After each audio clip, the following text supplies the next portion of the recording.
जय श्री कृष्णा, राधे राधे। सभी माता बहनों को देवउठनी एकादशी की हार्दिक शुभकामनाएं। आज आपने सुनेंगे देवउठनी एकादशी की संपूर्ण व्रत कथा। तो सबसे पहले कमेंट बॉक्स में श्री हरि विष्णु भगवान की जय हो, माता तुलसी की जय हो अवश्य लिखना।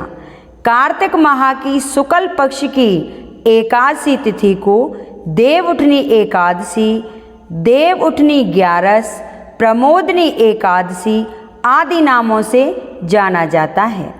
धार्मिक मान्यताओं के अनुसार इस दिन श्री हरि विष्णु भगवान राजा बलि के राज्य से चातुर्य मास का विश्राम पूरा करके वैकुंठ लौटे थे और साथ ही इस दिन तुलसी के साथ विवाह का पर्व भी संपन्न होता है। इसीलिए यह एकादशी बहुत ही शुभ और खास मानी जाती है। तो आज आप सुनेंगे देवउठनी एकादशी की संपूर्ण व्रत कथा। तो इस कथा को श्रद्धापूर्वक पूरा सुनना और ज़्यादा से ज़्यादा मेरी विष्णु भक्त जो एकादशी का व्रत कर रहे हैं उनको शेयर करना। तो पहले सुनेंगे एकादशी व्रत कथा। बोलो एकादशी माता की जय। ब्रह्मा जी बोले कि हे मुनि श्रेष्ठ, अब आप पापों को नाश करने वाली तथा पुण्य और मुक्ति को देने वाली प्रमोदनी एकादशी का महत्व सुनिए। भागीरथी गंगा तथा तीर्थ नदी समुद्र आदि तभी तक फल देते हैं जब तक प्रमोदनी एकादशी नहीं आती। कार्तिक मास की शुक्ल पक्ष की प्रमोदनी एकादशी के व्रत का फल 1 सहस्त्र अश्वमेघ तथा 100 राजसूय यज्ञ के फल के बराबर होता है। तब नारद जी ने पूछा कि हे पितामह, संध्या को भोजन करने से, रात्रि में भोजन करने तथा पूरे दिन उपवास करने से क्या क्या फल मिलता है, उसे आप हमें समझाइए। तब ब्रह्मा जी बोले कि हे नारद, संध्या को भोजन करने से 1 जन्म का, रात्रि में भोजन करने से 2 जन्म का तथा पूरे दिन उपवास करने से 7 जन्मों के समस्त पाप नष्ट हो जाते हैं। प्रमोदनी एकादशी के व्रत के प्रभाव से सुमेरु पर्वत के समान कठिन तप क्षण मात्र में ही नष्ट हो जाते हैं। अनेकों पूर्व जन्मों के किए हुए बुरे कर्मों को यह प्रमोदनी एकादशी का व्रत क्षण भर में नष्ट कर देता है। जो मनुष्य अपने स्वभाव अनुसार इस प्रमोदनी एकादशी का विधि पूर्वक व्रत करते हैं उन्हें पूर्ण फल प्राप्त होता है। हे मुनीश्वर, जो मनुष्य श्रद्धा पूर्वक थोड़ा ही पुण्य करते हैं उनका वह पुण्य पर्वत के समान अटल हो जाता है। जो मनुष्य हृदय के अंदर ही ऐसा ध्यान करते हैं कि प्रमोदनी एकादशी का व्रत करूँगा, उनके 100 जन्म के समस्त पाप नष्ट हो जाते हैं। जो मनुष्य प्रमोदनी एकादशी के दिन रात्रि को जागरण करते हैं उनकी बीती हुई तथा आने वाली 10,000 पीढ़ियाँ विष्णु लोक में जाकर वास करती हैं और नरक में अनेक दुखों को भोगते हुए उनके पितर विष्णु लोक में जाकर सुख भोगते हैं। ब्रह्म हत्या आदि के महान पाप भी प्रमोदनी एकादशी का व्रत करने से धुल जाते हैं। एकादशी के दिन रात्रि को जागरण करने का फल अश्वमेघ यज्ञों के फल से भी अधिक होता है। समस्त तीर्थों में जाने तथा गौ स्वर्ण भूमि आदि के दान का फल कार्तिक मास की शुक्ल पक्ष की प्रमोदनी एकादशी के रात्रि के जागरण के फल के बराबर होता है। इस संसार में जितने भी तीर्थ हैं तथा जितने भी तीर्थों की आशा की जा सकती है वे सब प्रमोदनी एकादशी का व्रत करने वाले के घर में रहते हैं। जो मनुष्य इस एकादशी के व्रत को करता है वह योगी, तपस्वी तथा इंद्रियों को जीतने वाला होता है, क्योंकि यह एकादशी भगवान विष्णु को अत्यंत प्रिय है। इनके व्रत के प्रभाव से कायिक, वाचक और मानसिक पाप नष्ट हो जाते हैं। इस एकादशी के दिन जो भगवान की प्राप्ति के लिए दान, तप, होम, यज्ञ आदि करते हैं उन्हें अक्षय पुण्य फल मिलता है। प्रमोदनी एकादशी के दिन भगवान की पूजा करने से बाल, यौवन और वृद्ध अवस्था के समस्त पाप नष्ट हो जाते हैं। इस एकादशी की रात्रि को जागरण करने का फल चंद्र सूर्य ग्रहण के समय स्नान करने के फल से सहस्त्र गुना अधिक होता है। मनुष्य जन्म से लेकर जो पुण्य प्रमोदनी एकादशी के व्रत के पुण्य के सामने व्यर्थ हैं।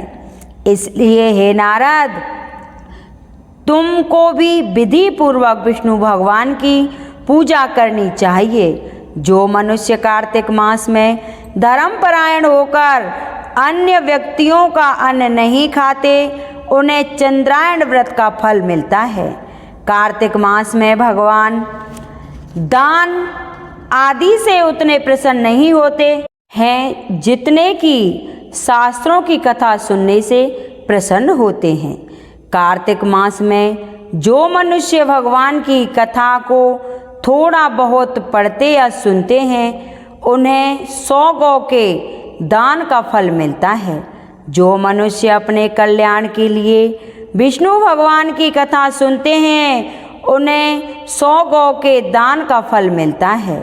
जो मनुष्य अपने कल्याण के लिए विष्णु भगवान की कथा सुनते हैं वे अपने कुटुंब का उद्धार करके 1 सहस्त्र गोदान का फल पाते हैं। जो मनुष्य प्रमोदनी एकादशी के दिन विष्णु की कथा सुनते हैं उन्हें 7 दीप के दान का फल मिलता है। जो विष्णु की भक्ति पूर्वक कथा सुनते हैं और कथा बाँसने वाले ब्राह्मण को प्रणाम करते हैं, यथाचित पूजा करते हैं तथा उसे संतुष्ट करते हैं वे उत्तम लोक को जाते हैं। इस पर नारद जी बोले, हे ब्रह्मा जी, अब आप एकादशी के व्रत का विधान कहिए और कैसे व्रत करने से कौन सा पुण्य मिलता है वह भी समझाइए। तब ब्रह्मा जी बोले कि हे नारद, इस एकादशी के दिन मनुष्य को ब्रह्म मुहूर्त में उठना चाहिए और नदी, तालाब, कुआं पर स्नान करके व्रत का नियम ग्रहण करना चाहिए।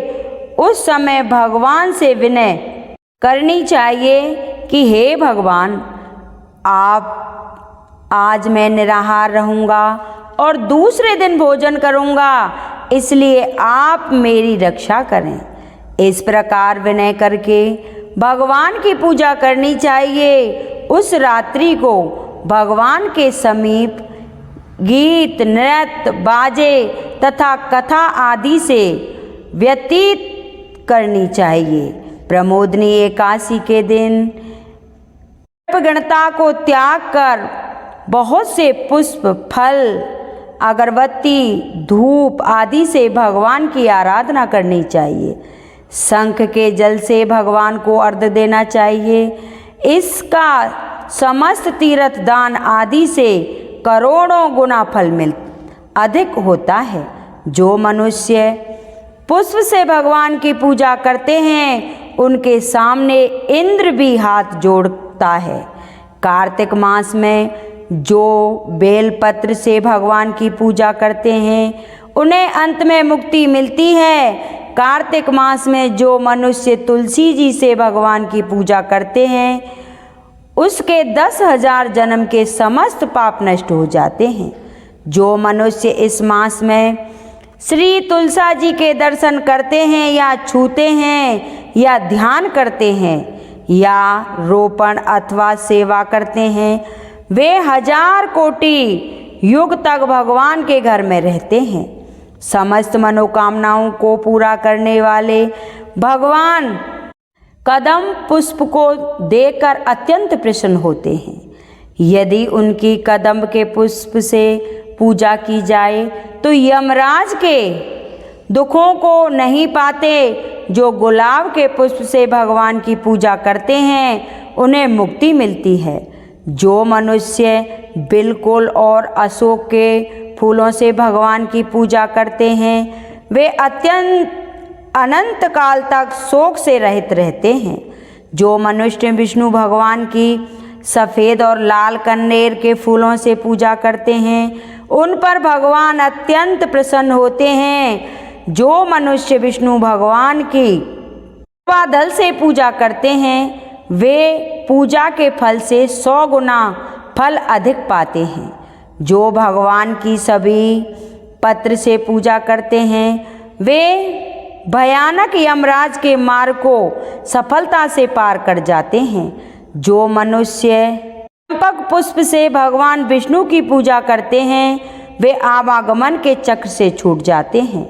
जो मनुष्य स्वर्ण का बना हुआ केतकी पुष्प भगवान पर चढ़ाते हैं उनके करोड़ों जन्म के पाप नष्ट हो जाते हैं। जो मनुष्य भगवान को पीले और रत्न वर्ण कमल के सुगंधित फूलों से पूजा करते हैं उन्हें श्वेत दीप में स्थान मिलता है। इस प्रकार रात्रि में भगवान की पूजा करके प्रातःकाल शुद्ध जल की नदी में स्नान करना चाहिए। स्नान करने के पश्चात भगवान की पूजा करनी चाहिए। इसके बाद इस व्रत की समाप्ति पर ब्राह्मणों को भोजन कराना चाहिए और दक्षिणा देकर मीठे वाक्यों द्वारा सभा करनी चाहिए। इसके उपरांत भोजन गौ और दक्षिणा दे से गुरु की पूजा करनी चाहिए और ब्राह्मणों को बहुत सी दक्षिणा देकर इस नियम को छोड़ना चाहिए। ब्राह्मणों को यथाशक्ति दक्षिणा देनी चाहिए। जिस ब्राह्मण को रात्रि में भोजन करावे उसे स्वर्ण सहित बैल दान करना चाहिए। जो मनुष्य यात्रा स्नान करते हैं उन्हें दही और शहद दान करना चाहिए। जो मनुष्य फल की आशा करते हैं उन्हें फल का दान करना चाहिए। तेल की जगह घी और घी की जगह दूध और अन्नों में चावल दान करना चाहिए। जो मनुष्य इस व्रत में भूमि शयन करते हैं उन्हें सब वस्तुओं सहित सैया दान करनी चाहिए। जो मौन धारण करते हैं उन्हें स्वर्ण सहित तिल का दान करना चाहिए। जो मनुष्य बालों को धारण करते हैं उन्हें दर्पण दान करना चाहिए। जो मनुष्य कार्तिक मास में उपनहा धारण नहीं करते हैं उन्हें उपनहा दान करना चाहिए। जो इस मास में नमक त्यागते हैं उन्हें शक्कर दान करनी चाहिए। जो मनुष्य नित्य प्रति देव मंदिरों में दीप जलाते हैं उन्हें स्वर्ण या तांबे के दीपक को घी तथा बत्ती सहित दान करना चाहिए। जो मनुष्य चातुर्मास व्रत में किसी वस्तु का त्याग देते हैं उन्हें उस दिन से पुनः ग्रहण करना चाहिए। जो मनुष्य प्रमोदनी एकादशी के दिन विधि पूर्वक व्रत करते हैं उन्हें अत्यंत सुख मिलता है और अंत में वे स्वर्ग को जाते हैं। जो मनुष्य चातुर्मास व्रतों का नियम किसी विघ्न के पूरा कर लेते हैं उन्हें फिर दोबारा जन्म नहीं मिलता। जिन मनुष्यों का व्रत खंडित हो जाता है वह नरक को जाते हैं। जो मनुष्य इस एकादशी के महात्म्य को सुनता व पढ़ता है उसे अनेक गौ दान का फल मिलता है। कहते हैं स्वाध्याय तपस्या व त्याग की दृष्टि से चातुर्मास का नियम बेहद महत्वपूर्ण है। भगवान श्री विष्णु की भक्ति में लीन होने के लिए यह समय अत्यंत उत्तम होता है। गृहस्थ में बंधा व्यक्ति भी चातुर्मास में भगवान विष्णु की भक्ति का पूरा लाभ उठा सकता है। बोलिए काशी महारानी की जय, काशी माता की जय। अब सुनेंगे राजा अम्बरीश की कथा। ये कथा हर एकादशी के दिन जरूर सुननी चाहिए। इससे हमें एकादशी का पूर्ण फल मिलता है। समय की बात थी कि एक राज्य का राजा था, उसका नाम था अम्बरीश। वह बहुत ही पुण्य धर्मात्मा राजा था। हर एकादशी का नियम से व्रत करता था और द्वादशी के समय पारायण की कथा सुनकर अपना व्रत ग्रहण करता था और द्वादशी के दिन खोलता था। एक समय क्या होता है कि राजा अम्बरीश ने एकादशी का व्रत रखा था। तभी ऋषि दुर्वासा आए और वह कहने लगे कि मैं स्नान करने जा रहा हूँ, स्नान करके आकर मैं भोजन करूँगा। तब राजा अम्बरीश जब एकादशी तिथि समापन होने को आई और ऋषि दुर्वासा नहीं पधारे तो उन्होंने क्या किया, जल ग्रहण करके एकादशी की समाप्ति की। थोड़ी देर में वहाँ दुर्वासा जी आ गए और उन्हें पता चला कि राजा ने उनकी अनुपस्थिति में एकादशी तिथि की समाप्ति कर ली है। तो उन्हें बहुत गुस्सा आया और राजा अम्बरीश को मारने के लिए अपनी जटा छोड़कर एक पिशाचनी जैसी कोई कन्या उत्पन्न की और राजा अम्बरीश को मारने के लिए छोड़ दी। उधर भगवान विष्णु ने पिशाचनी को मारने के लिए अपना सुदर्शन छोड़ दिया। सुदर्शन चक्र पिशाचनी को मारकर ऋषि दुर्वासा को मारने चला। ऋषि दुर्वासा तीनों लोकों में भागे, लेकिन सुदर्शन चक्र से कोई उनको बचा नहीं पाया। आखिरकार वे भगवान विष्णु के आगे आए तो भगवान विष्णु ने कहा, आपने मेरे भक्त को दुख दिया है, इसलिए मैं भी कुछ नहीं कर सकता। आपको अगर अपने प्राण बचाने हैं तो अम्बरीश से माफ़ी मांगो करके कहो।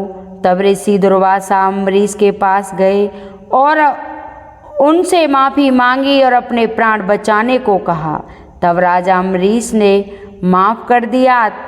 तब जाके कहीं सुदर्शन चक्र थमा। कहते हैं कि विष्णु भगवान की जो कोई पूजा आराधना सच्चे हृदय से करता है तो भगवान अपने भक्तों की रक्षा स्वयं करते हैं। बोलिए विष्णु भगवान की जय। मेरे कृष्ण कन्हैया लाल, जैसे आपने दुर्वासा ऋषि के प्राणों की रक्षा करी, वैसे ही जो मेरी कथा सुने हुंकारा भरे उनकी सभी मनोकामना पूर्ण करना। बोलो एकादशी माता की जय। सुनेंगे कार्तिक माहात्म्य की कथा। नैमिषारण्य तीर्थ में श्री सूत जी महाराज 88,000 शौनकादिक ऋषियों से बोले, अब मैं आपको कार्तिक मास की कथा विस्तार से सुनाता हूँ, जिसे सुनकर मनुष्य सब प्रकार के पापों से छूटकर अंत समय में बैकुंठ को प्राप्त होता है। तब सूत जी बोले, श्री कृष्ण जी से आज्ञा लेकर देवर्षि नारद के चले जाने पर सत्यभामा प्रसन्न होकर लक्ष्मीपति भगवान से कहने लगी, हे नाथ, मैं धन्य हुई, मेरा जीवन सफल हो गया।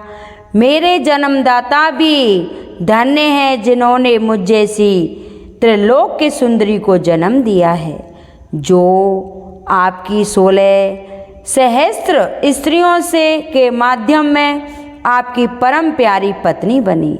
मैंने वह कल्प वृक्ष आदि पुरुष आपके साथ नारद जी को विधि पूर्वक दान में दे दिया, परंतु वही वृक्ष मेरे घर लहराया करता है। इस बात को मृत्युलोक में कोई भी स्त्री नहीं जानती। हे त्रिलोकीनाथ, मैं आपसे कुछ पूछना चाहती हूँ। आप मुझे विस्तार पूर्वक कार्तिक माहात्म्य की कथा सुनाओ, जिसको सुनकर मेरा हित हो तथा जिसके करने से कल्प पर्यंत भी आप मुझसे विमुख ना हो। तब सूत जी बोले, सत्यभामा के ऐसे वचनों को सुनकर हंसते हुए श्री कृष्ण जी सत्यभामा का हाथ पकड़कर तथा अपने सेवकों को वहीं रोककर विलास युक्त अपनी पत्नी को कल्प वृक्ष के नीचे ले गए और हंसकर कहने लगे कि हे प्रिय, 16,000 रानियों में मुझे तुम प्राणों से के समान प्यारी हो। तुम्हारे लिए मैंने इंद्र से तथा देवताओं से भी विरोध किया था। हे कांते, जो बात तुमने पूछी है उन अद्भुत बातों को सुनो। तब सूत जी बोले, एक दिन श्री कृष्ण भगवान ने सत्यभामा की प्रिय कामना के लिए गरुड़ पर सवार होकर इंद्रलोक जाकर कल्प वृक्ष मांगा। तब इंद्र के मना कर देने पर गरुड़ का इंद्र से घोर युद्ध हुआ और गोलोक में गरुड़ जी ने गौ से युद्ध किया। गरुड़ की चोंच की चोट से उनके कान और मूंछ कट कर गिर पड़े। उनके रुधिर से 3 वस्तुएं उत्पन्न हुई, कान से तमाकू, पूंछ से गोभी और खून से मेहंदी। इन तीनों के प्रयोग करने से मोक्ष प्राप्ति नहीं होती। तब गौ ने भी क्रोध में भरकर गरुड़ को मारा, जिससे उनके 3 पंख टूटकर गिर पड़े। इनके पहले पंख से नीलकंठ, दूसरे से मोर, तीसरे से चकवा चकवी उत्पन्न हुए। हे प्रिय, इनके दर्शन मात्र से ही शुभ फल की प्राप्ति होती है। यह सुनकर सत्यभामा बोली, हे प्रभु, मैंने पिछले जन्म में कौन कौन से दान, व्रत व जप किए हैं, मेरा कैसा स्वभाव था तथा मैं किसकी पुत्री थी और मुझे मृत्यु लोक में जन्म क्यों लेना पड़ा। मैंने ऐसे कौन से शुभ कार्य किए जिससे आपकी अर्धांगिनी बनी हूँ। तब कृष्ण भगवान बोले, हे प्रिय, जो तुमने पूर्व जन्म में शुभ कर्म किए हैं उन्हें विस्तार पूर्वक कहता हूँ। पूर्व समय में सतयुग के अंत में मायापुरी में अत्रि गोत्र में देव शर्मा नाम का एक ब्राह्मण वेदांतों का जानने वाला रहता था। वह रोज अतिथियों की सेवा, हवन और सूर्य भगवान की पूजा किया करता था। उसका तेज सूर्य के समान तेजस्वी था। उसके वृद्ध अवस्था में गुणवती नाम की कन्या हुई। उसका विवाह उस पुत्रहीन ब्राह्मण ने चंद्र नाम के अपने शिष्य के साथ कर दिया। वह चंद्र को अपने पुत्र के समान मानता था तथा चंद्र भी उसे अपने पिता के समान सम्मान देता था। एक दिन वे दोनों कुश और समदा लेने के लिए वन में गए। हिमालय की तलहटी में भ्रमण करते हुए उन्होंने एक राक्षस को आता हुआ देखा। उस राक्षस के आने से भय के मारे उनके सब अंग शिथिल हो गए और भागने की सामर्थ्य भी नहीं रही। तब उस काल के सदृश राक्षस ने उन दोनों को मार डाला। उनके धर्मात्मा होने के कारण मेरे पार्षद उनको मेरे पास वैकुंठ में ले आए क्योंकि उन्होंने आजीवन सूर्य भगवान की पूजा की थी। उस शुभ कर्म में दोनों पर अति प्रसन्न हुआ। शिव, सूर्य, गणेश व देवी, इन सब देवताओं की पूजा करने वाले सब स्वर्ग को प्राप्त होते हैं। मैं एक होता हुआ भी काल और कर्मों के भेद से 5 प्रकार का होता हूँ। जैसे एक देवता, पिता, भ्राता आदि नामों से बोला जाता है। जब वह दोनों विमान पर चढ़े हुए सूर्य के समान तेजस्वी रूपवान चंदन और माला धारण किए हुए मेरे भवन में आए तो दिव्य भोग भोगने लगे। तब भगवान श्री कृष्ण ने कहा, हे देवी गुणवती, अपने पिता व पति को राक्षस के द्वारा मारे जाने का समाचार सुनकर बड़ा विलाप करने लगी। हाय नाथ, हाय पिता, मुझको त्याग कर तुम कहाँ चले गए? मैं अकेली कन्या हूँ, तुम्हारे बिना अब मैं क्या करूँ? अब मेरा भोजन और वस्त्र आदि की व्यवस्था कौन करेगा? मैं स्नेहपूर्वक मेरा पालन पोषण कौन करेगा? मैं कुछ नहीं कर सकती। मुझ विधवा की रक्षा कौन करेगा? मैं कहाँ जाऊँ, कहाँ रहूँ? मेरा तो अब कहीं ठिकाना नहीं रहा। इस तरह रोती हुई, बिलखती हुई गुणवती पछाड़ खाकर पृथ्वी पर गिर पड़ी और मूर्छित हो गई तथा देर तक पड़ी रही। फिर जब होश में आई तो पूर्वांत अत्यंत करुणा विलाप कर शोक सागर में डूब गई। जब कुछ संभली तो उसे ध्यान आया कि मेरे पिता तथा पति की मृत्यु के पश्चात उनकी क्रिया करनी चाहिए जिससे उनकी गति हो सके। अतः उसने अपने घर की सारी वस्तुएं बेच दी। उनके बेचने से जो पैसा उसे मिला उसने अपने पति और पिता का श्राद्ध आदि किया। फिर वह उसी नगर में रहती हुई भगवान विष्णु की भक्ति में 8 पहर मगन रहने लगी। उसने जन्म से लेकर मृत्यु तक नियम पूर्वक सारी एकादशियों के व्रत और कार्तिक महीने में उपवास तथा व्रत किए। हे प्रिय, ये एकादशी और कार्तिक व्रत मुझको बड़े ही प्यारे हैं। मुक्ति, भक्ति, पुत्र तथा संपत्ति को देने वाले परम पवित्र हैं। जो मनुष्य कार्तिक मास में जब तुला राशि पर सूर्य आता है तो सवेरे उठकर स्नान करते हैं व व्रत उपवास करते हैं, वह मुझे बहुत ही प्यारे हैं। क्योंकि यदि वह बड़े पापी भी हो तो भी स्नान व व्रत के प्रभाव से उनको मोक्ष की प्राप्ति होती है। जो मनुष्य कार्तिक में स्नान, जागरण, दीपदान तथा तुलसी के वृक्ष की रक्षा करते हैं वह साक्षात विष्णु भगवान के तुल्य हैं। जो मनुष्य कार्तिक मास में मंदिर में झाड़ू लगाते हैं और स्वास्तिक बनाते हैं और विष्णु पूजा करते हैं वह जीवन मुक्त हो जाते हैं। यह सुनकर गुणवती भी प्रतिवर्ष मन लगाकर कार्तिक का स्नान व व्रत और भगवान की पूजा करने लगी। हे प्रिय, एक बार वह ज्वर से ग्रस्त थी और दुबली हो गई थी। फिर भी किसी न किसी प्रकार गंगा स्नान के लिए चली गई। गंगा तक पहुंची थी कि किंतु शीत के मारे वह बुरी तरह से कांप रही थी। वह एकदम शिथिल हो गई। तब वह मेरे भगवान विष्णु के दूतों के द्वारा मेरे धाम में आई। उसके पश्चात ब्रह्मा आदि देवताओं की प्रार्थना पर जब मैंने कृष्ण का अवतार लिया तो उस समय मेरे गण भी मेरे साथ आए।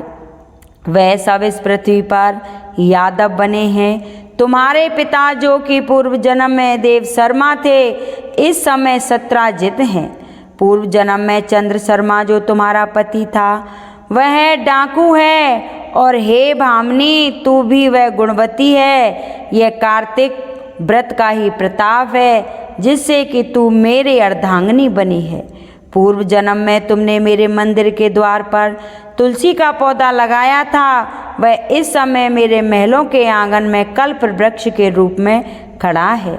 तुमने जो उस जन्म में दीपदान किया था उसके कारण तुम्हारी देह सुंदर है, तुम्हारे शरीर में शोभा है और घर में साक्षात लक्ष्मी निवास करती है।